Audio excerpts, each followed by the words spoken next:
First we have the introduction part, right. देखते हैं क्या इसके अंदर है। तो every nation has a national government with authority over the entire nation, यानी कि जो हर एक नेशन के अंदर में एक सेंट्रल गवर्नमेंट होती है जो पूरे देश को रन करती है, चलाती है।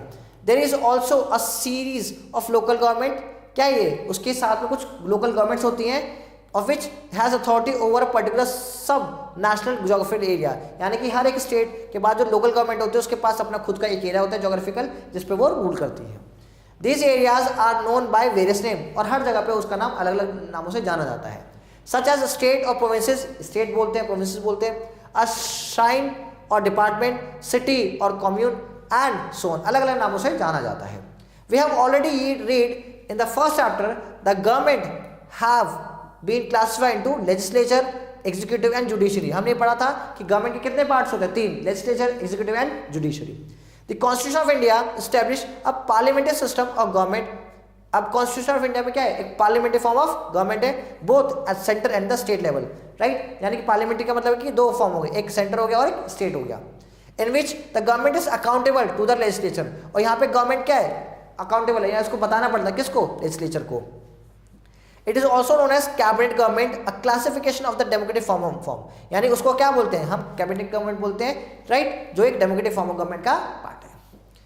In a democracy people elect the representative periodically at all level of the government on the basis of adult franchise। तो डेमोक्रेटिक फॉर्म ऑफ गवर्नमेंट में क्या है कि लोगों के पास राइट होता है कि वो अपने लीडर को चूज करे, और पीरियडिकली एक स्पेसिफिक टाइम पीरियड के बाद फिर वो चेंज भी होते हैं, और किसके अकॉर्डिंग होते हैं, यूनिवर्सल एडल्ट फ्रेंचाइज के according. In other word people exercise their power through their representative, तो लोग अपनी पावर को कैसे यूज करते हैं, रिप्रेजेंटेटिव को चूज करते हैं।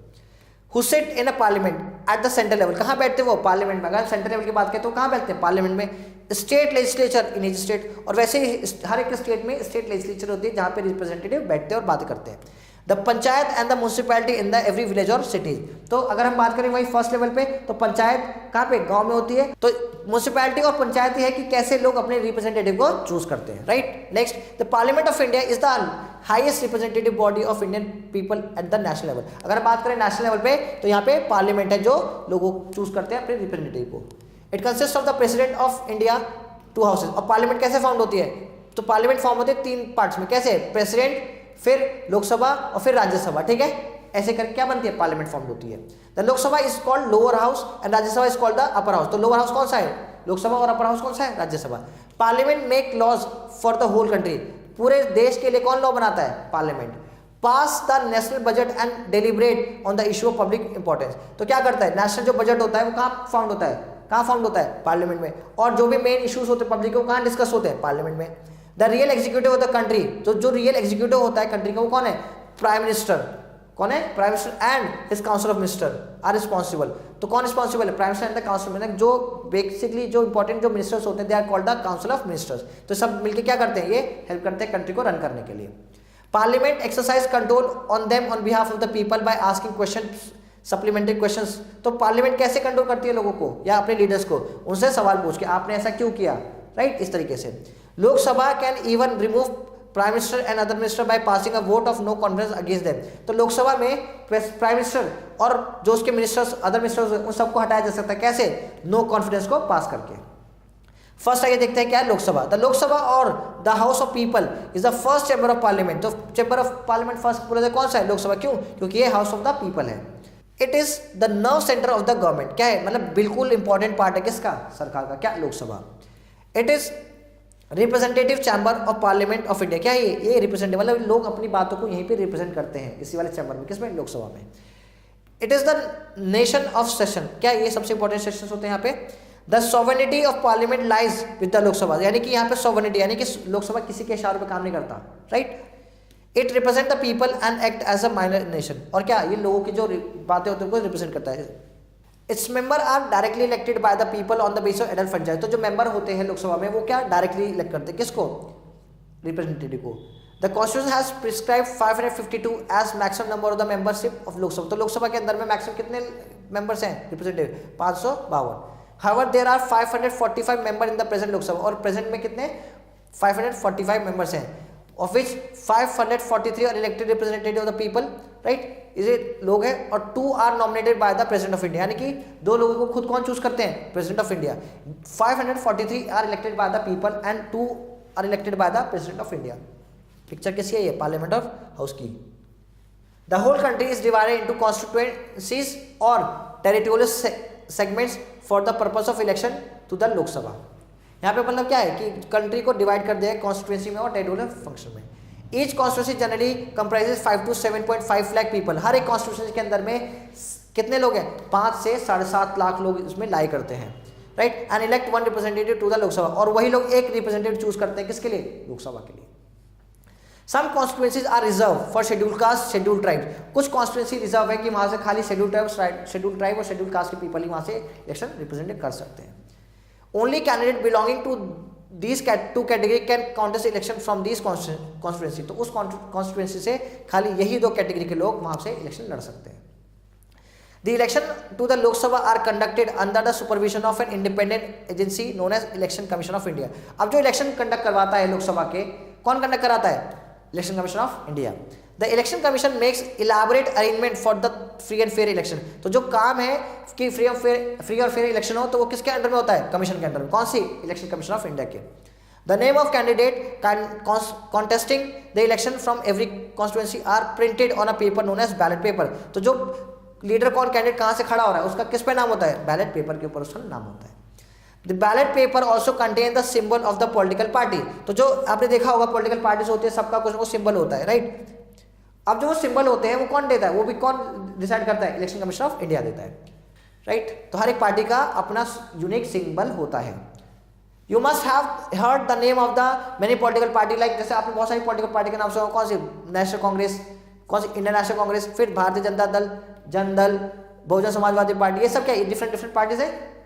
This political parties registered with the election commission of India, और इन सब ने अपना रजिस्ट्रेशन करा कहाँ पे, इलेक्शन कमीशन ऑफ इंडिया में।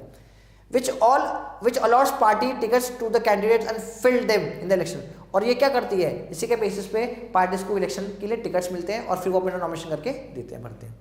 The voter cast his vote in an enclosed compartment created in every polling। तो वहाँ पे क्या एक कंपार्टमेंट हो जिसके अंदर में इलेक्शंस को कंडक्ट किया जाता है। This is done to keep in a vote secret. और क्यों, वो कैसा होता है, वो एंक्लोज होता है, वहाँ पे हर कोई नहीं जा सकता, ना ही कोई पूछ सकता है आपने किसको वोट दिया। The candidate who get the highest number of the vote declares elected। तो जो भी कैंडिडेट जो खड़े होते हैं उसमें इलेक्शन में, जिसको पास में सबसे ज़्यादा वोट्स आती हैं उन सब में से, तो उसको क्या देखा जाता है कि वो क्या, वो जीत चुका है। The Constitution lay down qualification of a person for being eligible for contesting election to the लोक सभा। तो यहाँ जो कॉन्स्टिट्यूशन है उसने कुछ क्वालिफिकेशन मांगी है, यानी कि कोई भी जाके बन सकता है। There are certain conditions for person becoming a member of party, right. या इलेक्शन में पार्टिसिपेट करने के लिए, कॉन्टेस्ट करने के लिए, उसके लिए कुछ क्राइटेरियाज हैं। जैसे देखते हैं, the person must be a citizen of India. सबसे पहले क्या कि वो कहाँ का नागरिक हो, हमारे देश का, भारत का। And must not be less than 25 year of age, और वो 25 साल से कम नहीं होना चाहिए। फिर his name must be figure as vote in a voter list of any Lok Sabha election constituency. फिर उसका नाम होना चाहिए कहाँ पे, वोटर लिस्ट में किसी न किसी कॉन्स्टिट्यूंसी से। The person must not hold an office of profit under the government of India, यानी कि किसी को गवर्नमेंट ऑफ इंडिया के ऑफिस का किस मतलब काम करता हुआ ना हो, right. Should not have been declare insolvent or unsound mind or must not proclaim as a criminal. तो उसके क्या मतलब इनसॉल्व, मतलब कि वो अपना वो खुद भला बुरा सोच सके, मतलब मेंटली रिटार्डेड ना हो वो इंसान, इस तरीके ना हो। फिर उसके ऊपर कोई और क्रिमिनल चार्जेस, यानी कि उसने कोई क्राइम ना किया हो, कोई मर्डर डकैती में उसका नाम ना आया हो, इस तरीके से। The member of Lok Sabha are elected for term of 5 year. तो मेंबर होते हैं लोकसभा के, इनको 5 सालों के लिए इलेक्ट किया जाता है। The president of India can dissolve house even before the expiry term. तो जो पावर है कि कौन लोकसभा को डिसॉल्व कर सकता है, कौन कर सकता है, किसके पास पावर है, प्रेसिडेंट के पास। 5 साल से पहले वो डिसॉल्व कर सकते हैं। And order fresh election to be Lok Sabha, और वो दे सकता है कि लोकसभा के दोबारा से फ्रेश इलेक्शन कराए जाए। The term of Lok Sabha can be also extended by Parliament for a period of not exceeding 1 year at the time of in case emergency due to war or armed rebellion। तो parliament का जो time period है वो बढ़ाया जा सकता है 1 साल। सपोज दैट कि कोई वॉर हो गया या बाहर से कोई लड़ाई हो गई, तो उस टाइम पीरियड के लिए 1 साल तक उस टेन्योर को बढ़ाया जाता है। This 42nd Amendment Act 1976 made the term Lok Sabha 6 years, but it was again reduced 5 year after the 44th amendment 1978। तो एक बार अमेंडमेंट हुआ था कॉन्स्टिट्यूशन में 1976 में, जिसमें कि लोकसभा का टाइम पीरियड 6 साल किया गया था, बट वापस से उसको चेंज करके 5 साल कर दिया कब 1978 के अंदर में। Immediately after election of Lok Sabha, its member meet and elect their chairperson for among themselves। तो जो लोकसभा के इलेक्शन होते हैं वही लोग आपस में मिलते हैं और फिर बोलते हैं कि हमारा कोई ना कोई एक चेयरपर्सन होगा, राइट, हम किसी न किसी को चूज करेंगे जो आके हमें लीड करेंगे। ही नोन एज स्पीकर, तो चेयरपर्सन कौन एज अ स्पीकर वो रिप्रेजेंट होते हैं। He is one of the most important officer in the Indian Republic, तो इंडियन रिपब्लिक का एक बहुत इंपॉर्टेंट पर्सन होना चाहिए ऑफिस में। And place along with the chief justice of India in order of procedure, तो यानी कि अगर बात करें रैंक्स के हिसाब से तो चीफ जस्टिस ऑफ इंडिया के बराबर ही कौन है, speaker. Jawaharlal Nehru states the speaker is a custodian of the dignity of the house. अब हाउस को मेंटेन रखना है, हाउस की डिग्निटी को मेंटेन रखने किसी ना किसी पर्सन की नीड होगी, तो वो कौन है, कौन काम करेगा, work done by the speaker. He as also the sovereignty of the Indian people, और वो सॉवरिंग है, वो खुद डिसीजन लेगा किसको उसको पार्लियामेंट में किसको बैठने देना है, नहीं बैठने देना है, किसको पार्लियामेंट से बाहर करना है, किस रिप्रेजेंटेटिव कितना time they, it all decided by the speaker. He is the symbol of nation liberty and freedom, ये क्या एक सिंबल है, क्यों, क्योंकि जो स्पीकर है हमने उसको फ्रीडम दिया, दैट मीन्स कि हर एक लोगों के पास जो कंट्री में सबके पास अपनी फ्रीडम है। The office of the speaker is one of the dignity and power, तो जो स्पीकर है उसके पास खुद की डिग्निटी पावर है और वो कैसे उसको यूज करता है depend upon that person. The speaker of the Indian parliament enjoy great power than any other speaker, तो जो स्पीकर के जगह होते हैं, जो पार्लियामेंट का जो स्पीकर है सबसे ज्यादा पावर उनके पास है, उसके अलावा किसी और के पास इतनी ज्यादा नहीं है। He perform a variety of function, उनके बहुत सारे काम होते हैं किसके, स्पीकर के। पहला, he exercise wide power drawn from the constitution, he also the rule और the procedure of the house, मतलब कि हाउसेज को कैसे प्रोसीज करना है, कब बुलाना है कब नहीं बुलाना है, किस लीडर को कितनी देर बोलने देना, ये सब decided by the speaker of the parliament. The speaker vacate his post if he ceases to be member of houses, ठीक है, at any time he may resign from his office और may be remove on this resolution pass by majority of the member of the resolution house. अब इसका tenure fix होता है, उसके साथ साथ जो मेंबर है वो उसको रिमूव कर सकते हैं या वो खुद भी रिजाइन देकर अपनी पोस्ट से हट सकता है। The duty of the speaker, कुछ ड्यूटीज होते हैं किसके, स्पीकर के। He she preside over the meeting of the house, यानी कि वो डिसाइड करेगा कि मीटिंग्स कब होंगी। He she preside over joint session, कब जॉइंट सेशन बुलाना है कब नहीं बुलाना है, अगर बुलाना है तो it will decided by the speaker. He she interpret the rule of the procedure and give the ruling, यानी कि जो रूल है, प्रोसीजर रूल है, कैसे फॉर्म करना है, कैसे रूल्स बनाने हैं, कैसे, उसमें भी वो भागीदारी रहती है। ही शे maintain law and order in the house and stop the member from using unparliamentary language. Suppose कोई पर्सन है वो इलीगल बातें बोल रहा है, कोई एब्यूजिंग कर रहा है या कुछ गलत भाषाएं बोल रहा है, ठीक है, मतलब किसी पर्सन को टारगेट कर रहा है, ये सब कौन रोक सकता है, speaker of parliament. He she allow the member to move bill and take part in debate in the houses. अब बिल्स को कहाँ पे, मतलब लोकसभा में राज्यसभा में मूव करना है तो फिर पार्टीज को देना है, पढ़ने देना है, ठीक है, किस तरीके से वो बिल फॉर्म जनरेट हो रहा है, ये सब चीजें किसके अंडर में होती हैं, speaker of parliament. He she can adjourn the house of if there is a no quorum और the minimum number. Suppose that कि किसी बिल को पास करना है और उसके लिए क्या भागीदारी चाहिए, मेजोरिटी से पास होगा, वो क्लैश हो रहा है तो लास्ट में वोट किसका काउंट होगा, स्पीकर का। स्पीकर ने जिसको बोल दिया वो काउंटेबल है। Of member required to conduct meeting of houses, right. He is the channel of communication between president and the houses. अब प्रेसिडेंट और हाउस को मिलाएगा कौन, लेकर कौन आएगा, समन कौन करेगा, तो करते हैं स्पीकर, राइट। अब देखते हैं नेक्स्ट कौन है, राज्यसभा। राज्यसभा और the council of state is the second chamber of parliament.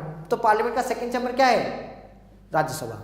The second chamber is very useful in many ways, इसके बहुत सारे फायदे हैं। It review the bill pass by the lower house, ये क्या करता है, ये रिव्यू करता है, पढ़ता है, देखता है, और जो बिल्स के अंदर कुछ कमी रह जाती है तो ये इसको रिफाइन करता है। The upper house also provides representation of state, ये क्या करता है, स्टेट को रिप्रेजेंट करता है, right. And safeguard their interest in our federal system, तो हमारे फेडरल सिस्टम यानी पावर डिवाइडेड है, तो जिस कुछ पावर अपर हाउस के पास है, कुछ पावर लोअर हाउस के पास है, तो ये उसको प्लेस करता है। Where power have been distributed between centre and the state, तो इसकी वजह से क्या पावर डिवाइडेड किस में, सेंटर के पास और कुछ स्टेट के पास में। The constitution of laid out that maximum number of Rajya Sabha कितने हैं, 250, मतलब कि मैक्सिमम 250 मेंबर हो सकते हैं किसके, राज्यसभा के। whom 12 are nominated by the president, उसमें से 12 कौन नॉमिनेट करते हैं, it will done by the president. और 238 elected by state and union territory, तो स्टेट और यूनियन टेरिटरी से बाकी 238 मेंबर उसमें चूज होकर आएंगे किसमें, राज्यसभा में। The nominated member are chosen by president from amongst person living special knowledge. अब जो नॉमिनेशन करना है प्रेसिडेंट, प्रेसिडेंट 12 लोगों को नॉमिनेट कर रहा है, अब वो कौन सी फील्ड से होंगे, कैसे होंगे, कुछ ना कुछ स्पेशलिटी होनी चाहिए, तो देखिए कौन सी है। तो क्या स्पेशल नॉलेज हो किसी चीज़ के बारे में, और एक्सपीरियंस हो किसमें, लिटरेचर हो गया लिखने में, साइंस में, आर्ट्स में और सोशल सर्विसेज में, तो ये खासियत होगी लोगों के पास, तो वो चूज कर सकते हैं। The remaining 238 member are distributed among the state and union, तो बाकी जो मेंबर है वो स्टेट और यूनियन टेरिटरी से आते हैं in promotion of the population, और डिपेंड करता है कि किस कंट्री में कितने पॉपुलेशन है उसके हिसाब से वो वहाँ पे रिप्रेजेंट करते हैं। The qualification require for the person for being eligible to member of Rajya Sabha, अब राज्यसभा के मेंबर बनना है तो उसके लिए कुछ एलिजिबिलिटी चाहिए, क्या क्या देखते हैं। पहला, ही और she should be a citizen of India, सबसे पहला क्या है कि वो भारत का नागरिक होना चाहिए। दूसरा, he must not be below 30 year of age, 30 साल से वो कम नहीं होगा, right. He she should not hold any office of profit of the government और the centre of the state, मतलब सेंट्रल गवर्नमेंट और स्टेट गवर्नमेंट का एम्प्लॉय ना हो, सिंपल सी, यानी कि कुछ उसके बेनिफिट्स यानी जॉब वगैरह ना कर रहा हो। नेक्स्ट, ही और शी मस्ट बी इंसॉल्वेंट, मतलब कि वो किसी मतलब उसका कंसाइज हो, दिमाग हो, राइट, अपनी डिसीजन खुद के ले सके। ही must not B proclaim a criminal code, मतलब उसके ऊपर कोई क्रिमिनल उसने कोई एक्टिविटी ना करी हो, यानी किसी को मर्डर कर रखा हो, ऐसा चीज़ को नहीं होंगे। The Rajya Sabha is a permanent house, right, क्या है इसको बोलते हैं, permanent house of the parliament.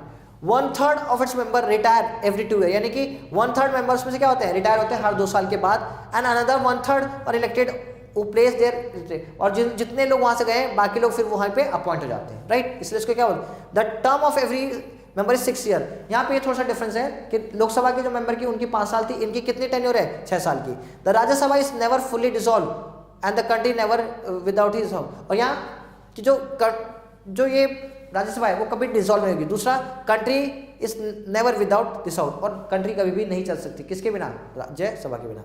The meeting of Rajya Sabha are presided by vice president of India, अब यहाँ पे जैसे लोकसभा को चलाने के स्पीकर चाहिए, वैसे ही राज्यसभा को चलाने के लिए कोई पर्सन चाहिए, तो कौन एक्ट करता है, vice president of India, who is an ex officio chairman, और उसको एक्स ऑफिस चेयरपर्सन बोलते हैं। He conduct the proceeding of the houses, ये क्या जो हाउसेस को प्रोसीडिंग करने चलाने का काम किसका होता है, वाइस प्रेसिडेंट ऑफ इंडिया का। Allow the member to move bill in the houses, bill को मूव करना है, इधर से उधर करना है, तो कौन देगा, वो vice president of India. He permit the member to express their views on bill during debate, जब डिबेट हो रही है तो डिबेट में हर एक को चांस मिलता है, तो कौन देता है वो chance given by the vice president of India. He maintain discipline in the house, अब उस हाउस के अंदर डिसिप्लिन देखना है, मतलब यही कि कोई फॉल्स लैंग्वेज यूज ना करे, कोई गलत ना बोले, चांस सबको इक्वली मिले, decided by the speaker. He can ever suspend member of house if he tries to disturb the proceeding, अगर सपोज कोई पर्सन डिस्टर्ब कर रहा है, जो कोई पर्सन बोल रहा है या बिल को डिबेट चल रही है, मेजर डिसीजन, तो उसमें कोई पर्सन डिबेट में कोई फॉल्स लैंग्वेज यूज कर रहा है, तो उसको he can suspend eight any time. The member of the Rajya Sabha elect 1 deputy chairman person, तो जो राज्यसभा है वो एक टाइम पे एक डेप्यूटी चेयर बनता है, who preside over the meeting of the house of the absence of the chairman. Suppose that फिर उसका एक डेप्यूटी चेयरपर्सन भी होता है, सपोज दैट कि वाइस प्रेसिडेंट नहीं है, कहीं बाहर गए हुए हैं, तो वो फिर जो डेप्यूटी चेयरपर्सन है वो उस मीटिंग को कंटिन्यू करते हैं। Power and function of parliament, तो देखते हैं क्या पावर एंड क्या फंक्शन है किसकी, पार्लियामेंट की। Parliament is the legislative organ of the government of India and union, तो पार्लियामेंट क्या है, एक बहुत इंपॉर्टेंट ऑर्गन है किसका, हमारी कंट्री को रन करने का। It make law for the whole country, इसके अंदर क्या बनते हैं, लॉज बनते हैं पूरे देश के लिए। Beside parliament there are other law making body such as state, उसके बाद किसके पास पावर होती है, स्टेट लेवल के पास पावर होती है, right. Our constitution has divided subject between the union and state for the purpose of law making, तो उसी में कॉन्स्टिट्यूशन ने लॉ बनाने के लिए 2 पार्ट में डिवाइड कर दिया, यूनियन एंड स्टेट लेवल पे। Parliament make laws on 97 subject, तो पार्लियामेंट कितने 97 सब्जेक्ट्स पे अपने लॉज बना सकती है, जो कहाँ मेंशन होंगे, यूनियन लिस्ट के अंदर में। दूसरा कौन सा है, 47 सब्जेक्ट किसके पास है, वो कॉन्करेंट लिस्ट के पास, right.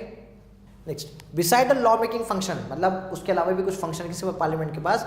Parliament undertake some other financial, मतलब कुछ फाइनेंशियल मनी से रिलेटेड चीज़ें, कॉन्स्टिट्यूशनल यानी कॉन्स्टिट्यूशन रिलेटेड चीज़ें, इलेक्टोरल एंड जुडिशियल फंक्शन, ये सारे काम करता है कौन, पार्लियामेंट, इससे रिलेटेड चीज़ें यहाँ पर होती हैं। The parliament of India approve the budget of the country, यानी जो कंट्री का जो बजट होता है वो कहाँ प्रेजेंट होता है, पार्लियामेंट के अंदर ही प्रेजेंट होता है। It has the power to levy or modify taxes, parliament के पास पावर होती है कि जो टैक्सेस है उसको मॉडिफाई यानी चेंज किया जा सकता है। To vote supplies and grant and to pass appropriation of the bill, और जो बिल को पास भी किया जाता है वो इन्हीं पार्लियामेंट से ही पास किया जाता है। Our parliament keeps a control over union council of minister by asking question from the minister, जो पार्लियामेंट ही है, अब मिनिस्टर कोई अपनी मनमानी कर रहा है, राइट, तो उससे कोई सवाल पूछे, तो यहाँ पे पार्लियामेंट ही है जो सवाल पूछती है यूनियन से और कैबिनेट मिनिस्टर से कि आपने जो चीज़ें करी है ये क्यों करी है, उसका एक ही चीज़ डिस्कस होता है कहाँ पे, पार्लियामेंट में। Lok Sabha has the power to pass a no confidence motion against the council of minister. तो जो लोकसभा है, सपोज दैट अगर जो पार्टी में जो अभी रनिंग में गवर्नमेंट है उसके मेंबर से लोग खुश नहीं है, तो यहाँ पे लोकसभा के अंदर ही है जो मेंबर्स है, जो अपोजिशन पार्टी है, वो नो कॉन्फिडेंस मोशन प्रेजेंट कर सकती है किसके अगेंस्ट, जो अभी करंट में गवर्नमेंट है। If house is not satisfied with the performing the minister, यानी कि जो मिनिस्टर परफॉर्म अच्छे नहीं करे उसके अगेंस्ट ये फॉर्म हो सकता है। In that case the council of minister is free to resign from the office. तो उसके अगर सपोज लोगों की ने बोला और पार्लियामेंट में उसको मतलब मेजोरिटी मिल जाती है नो कॉन्फिडेंस मोशन को, तो पीपल को यानी जो जो काउंसिल ऑफ मिनिस्टर है उनको रिजाइन करना पड़ेगा अपनी पोस्ट से। Parliament play an important role in electing president and vice president through electoral colleague constitution of both the houses. यानी कि पार्लियामेंट और वाइस प्रेसिडेंट जो इलेक्शन होता है वो पार्लियामेंट के अंदर ही होता है, यानी कि पार्लियामेंट बहुत इंपॉर्टेंट रोल प्ले करती है प्रेसिडेंट और वाइस प्रेसिडेंट को चूज करने में। It can ever impeach the president, president को हटा भी सकती है, एंड जज of the supreme court and high court on the ground of constitution and misbehave in.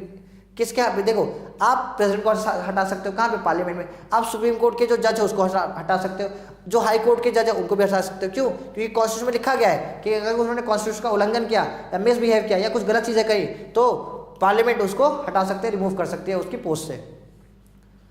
Parliament can even remove the vice president bye passing a resolution which majority of both separately. Parliament क्या कर सकती है, vice president को हटा सकती है। क्यों? क्योंकि दोनों हाउस के उसमें। Beside this function of parliament can even amend our constitution, यानी कि कॉन्स्टिट्यूशन के अंदर में अगर कुछ चेंजेस करने हैं वो सब भी कहाँ होते हैं, वो होते हैं पार्लियामेंट के through. However, in some amendments in our constitution, the approval of the half of the state is also required. पर कॉन्स्टिट्यूशन के अंदर अमेंडमेंट करने के लिए जो अप्रूवल होता है वो स्टेट से भी नीड होता है, यानी कि ऐसे नहीं कुछ भी चेंज कर दिया, उसके अंदर हाफ जो स्टेट्स हैं they should be agreed. Division of subjects between the union and the state government. तो सब्जेक्ट्स जो है उनको डिवाइड कैसे किया है। The Indian constitution is a federation with a strong central government, यानी कि यहाँ पे क्या है, सुप्रीम तो कौन है, सेंट्रल गवर्नमेंट है, बट वहाँ पे फेडरेशन है, क्या पावर डिवाइडेड है, कुछ स्टेट में कुछ सेंटर में, राइट, कुछ लोकल में। We knew that it is a union of state where the power has been divided between centre and the state by framing 3 list. यानी सेंट्रल स्टेट ने अपनी चीजों को डिवाइड कर दिया है, यानी कि अपनी पावर को कुछ डिवाइड किया, किसने, 3 पार्ट्स में। कैसे? पहला यूनियन, फिर स्टेट लिस्ट और तीसरा कौन सा है, concurrent list. The central and the union government of और parliament make laws on 97 subjects mention in the union list. तो यूनियन लिस्ट है जिसके अंदर में central government, union government 97 subjects के ऊपर लॉ बना सकता है।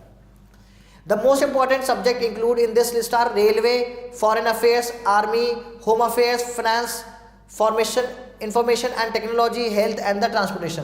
तो यहाँ पे देख रहे हो कि इतने सारे टॉपिक्स पे कौन, सेंट्रल गवर्नमेंट या यूनियन गवर्नमेंट उस पर रूल बना सकती है। नेक्स्ट है हमारे पास state government. State government make laws on 66 subject, यानी क्या कि स्टेट गवर्नमेंट 66 सब्जेक्ट्स पे क्या बना सकती है, लॉज बना सकती है। और कहाँ मेंशन है, वो स्टेट लिस्ट में मेंशन है।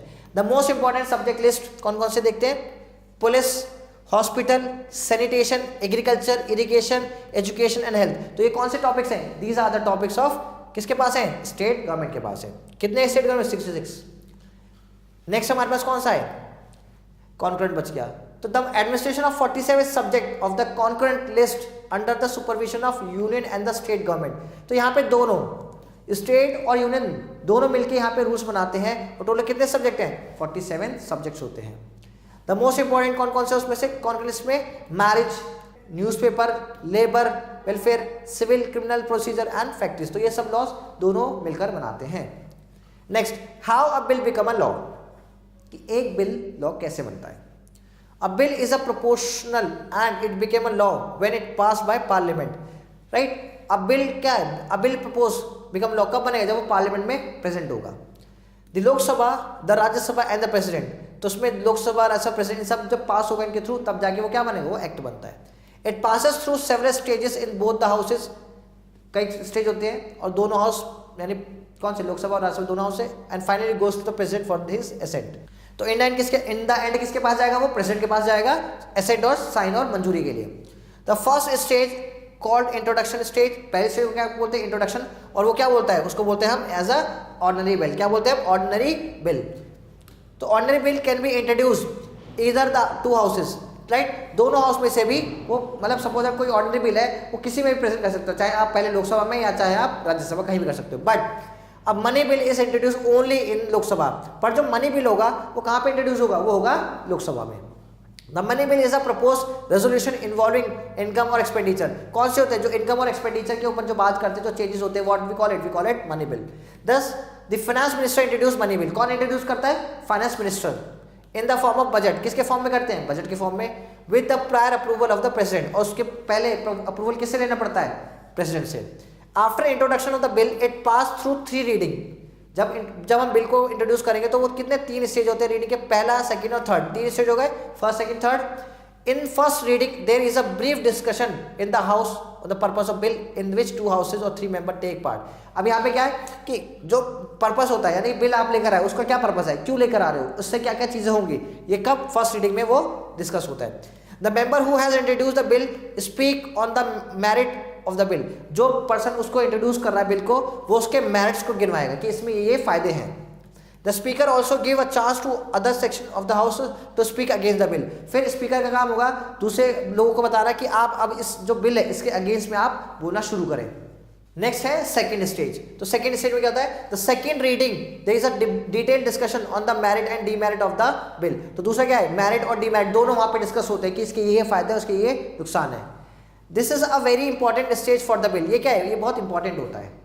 After this stage, bill is sent to the select committee, comprise some of the members houses who have got some expert knowledge regarding this bill. अब जो ये बिल है सेकेंड स्टेज के बाद ये जाएगा किसके पास, कमिटी के पास। सपोज आइड की कोई मनी से रिलेटेड, अदर से रिलेटेड है, तो वो जो सपोज डिफेंस से कोई रिलेटेड है तो डिफेंस कमेटी के पास जाएगा, वो उस पर थर्डली डिस्कस करेंगे, because they have a much more knowledge than the other one. तो वो बहुत अच्छे से उसको डिस्कस और रिफाइन करेंगे। The committee submit its report and recommendation about the bill in the house which discuss it. The house can accept or reject the report. फिर जब वो experts के पास जब वो फाइल हो जाएगी तो एक्सपर्ट उसको प्रेजेंट करेंगे वापस से असेंबली में, और फिर वो देखेंगे कि लोग इसको एक्सेप्ट कर रहे हैं या रिजेक्ट कर रहे हैं। After that there is a third reading of the bill. उसके बाद तीसरा रीडिंग हुआ। At this stage there is a further discussion on the bill. उसके बाद एक और डिस्कशन होगा किसके ऊपर, उसी बिल के ऊपर। The language and the other technical aspect of the bill are looked into the stage. उसके अंदर लैंग्वेज कौन सी है, मतलब सही है या नहीं है, एंड द टेक्निकल एस्पेक्ट, उसके अंदर कुछ टेक्नोलॉजिकल तो टेक्निकली तो एरर नहीं है, कुछ और चेंजेस नहीं कर सकते, वो सब उसमें डिस्कस होता है। There is voting on the bill. अब क्या होगी, फिर वोटिंग होगी। If the house pass it with the majority votes, अगर जो हाउस है उसको मेजोरिटी के साथ पास करेगा, the bill is sent to the second house. तो बिल कहाँ पे जाएगा फिर, अगर मान लो लोकसभा या राज्यसभा किसी के पास पहले जाता है तो उसको सब लोग मान जाते हैं, तो फिर वो सेकंड हाउस के पास जाता है और रिफाइंड रिकमेंडेशन के लिए। The bill pass through the same stage in the house as well. तो जो दूसरे हाउस में जाएगा उसमें भी 3 स्टेज होगी, सेम ऐसी वहां पे वो डिस्कस होता है। If the second house also pass the bill, अगर वो सेकेंड हाउस में उस बिल को पास कर देता है, that it is sent to the president for his assent. तो फाइनली किसके पास जाता है, लास्ट में वो प्रेसिडेंट के पास जाता है साइन होने के लिए। It is the only after the signature of president that bill become an act, a law और एक्ट। तो जब वो प्रेसिडेंट उस पर साइन कर देंगे तभी वो क्या बनेगा, वो एक लॉ फॉर्म में कन्वर्ट होगा। नेक्स्ट क्या है, the relation between Lok Sabha and Rajya Sabha. क्या रिलेशनशिप है, क्या रिलेशन है किसमें, लोकसभा और राज्यसभा में। आइए देखते हैं। The Lok Sabha and the Rajya Sabha are 2 house of the parliament. क्या है वो, 2 हाउसेज ऑफ पार्लियामेंट है। They jointly pass the bill, दोनों क्या जॉइंटली पास करते हैं किसको, बिल को। अप्रूव द बजट, फिर क्या करते हैं, बजट को अप्रूव करते हैं। And keep a control over the union council of minister. और इससे क्या होता है, जो काउंसिल ऑफ मिनिस्टर्स होते हैं उन पे वॉच होता है, उन पे कंट्रोल होता है, किसका, पार्लियामेंट के through. Despite the common sphere of activity, Lok Sabha is much more powerful than the Rajya Sabha. दोनों तो सेम ग्राउंड पे है, सेम रियलिटी है, सब कुछ बढ़िया है, पर दोनों में अगर हम बात करें ज्यादा पावर किसके पास है, तो वो पावर किसके पास, लोकसभा के पास। Although the ordinary bill and constitution amendment are jointly passed by both the houses, पर अगर हम बात करें ऑर्डिनरी बिल की या कॉन्स्टिट्यूशन अमेंडमेंट की तो दोनों के पास सेम पावर है। In case of conflict when the matter is resolve, अगर मान लो किसी चीज पे मैटर रिजॉल्व नहीं हो रहा, कॉन्फ्लिक्ट हो रहा है, through a majority of the joint session of parliament, फिर क्या फॉर्म होता है, जॉइंट सेशन मिलता है, यानी कि लोकसभा राज्यसभा के मेंबर साथ में आके फिर बातें करते हैं। The will of the Lok Sabha finally prevail as member of the Lok Sabha are almost double the strength of the Rajya Sabha. पर उसमें कौन जीतने की ज्यादा होती है, उसमें होती है लोकसभा की, क्योंकि उसमें मेंबर किसके ज्यादा है, लोकसभा के, लगभग डबल है। In case of money bill, अगर हम बात करें मनी बिल की, the Lok Sabha is more powerful, तो सबसे ज्यादा पावर किसके है फॉर्म में, मनी बिल में, तो वो है लोकसभा के पास। This bill can be introduce only in the Lok Sabha. तो ये जो बिल है, मनी बिल होते हैं, कहाँ पे खाली इंट्रोड्यूस किए जा सकते हैं, लोकसभा में। It is the Lok Sabha that actually approve और रिजेक्ट द मनी बिल। तो ये पूरा लोकसभा के ऊपर है कि वो उस बिल को एक्सेप्ट करे या रिजेक्ट करे। The Rajya Sabha can only discuss it with 14 days। अगर बात करें राज्यसभा की तो उसके पास भी जाता है, पर कितने दिन के लिए जाता है? बस 14 दिन के लिए। Again both the house exercise control over the council of minister by asking question from the ministers. फिर दोनों हाउसेस क्वेश्चन पूछते हैं किससे? काउंसिल ऑफ मिनिस्टर से, जिसके थ्रू थोड़ा सा लगाव या कह सकते हो कंट्रोल किया जाता है किसको? मिनिस्टर्स को। But it is the lower house that exercise effective control. पर इसमें भी बात करें तो किसकी ज्यादा पावर है? लोअर हाउस की, because it has been vested the exclusive right to remove the council of minister by passing votes of the no confidence motion them. इसके पास भी, सबके पास पावर किसके पास है? लोकसभा के पास या लोअर हाउस के पास। क्यों? क्योंकि इसी के पास पावर है कि उन लोगों को वो रिमूव कर सकते हैं by giving the no confidence motion in the parliament house. Now class we have exercise portion. उसमें देखते हैं, पहले टिक द करेक्ट ऑप्शन देखते हैं। तो फर्स्ट वाला कौन सा है? The upper house of parliament. Upper house कौन सा है हमारे पार्लियामेंट में? राज्यसभा। उसके बाद हम थर्ड वाला देखते हैं, money bill can be introduce only. कहाँ पे इंट्रोड्यूस हो सकता है मनी बिल? तो वो हो सकता है खाली लोकसभा में। सेकेंड और फोर्थ आपका होमवर्क है, आप खुद ट्राई करेंगे इसको, राइट। आइए अब नेक्स्ट देखते हैं। तो अब देखते हैं हमारे पास नेक्स्ट एक्सरसाइज क्या है? फिल इन द ब्लैंक्स है। तो फर्स्ट हम देखते हैं parliament of India consist of Lok Sabha and Rajya Sabha. 1/3 member of Rajya Sabha elected after every 2 year, right? The term of Lok Sabha is कितना है? 5 year। फोर्थ और फिफ्थ आपका क्या है? होमवर्क है। फिर उसके बाद हमारे पास मैचिंग है। पहला लोकसभा, तो लोकसभा में अगर हम बात करें तो कितने लगभग मेंबर है? 545। राज्यसभा में कितने हैं? राज्यसभा में 252। फिर यूनियन में 97, कॉन्करेंट में 47, राइट। ये आपके मैचिंग थे। Thank you so much student for watching this video. Stay tuned with us for the next video. Thank you so much. Take care and bye bye.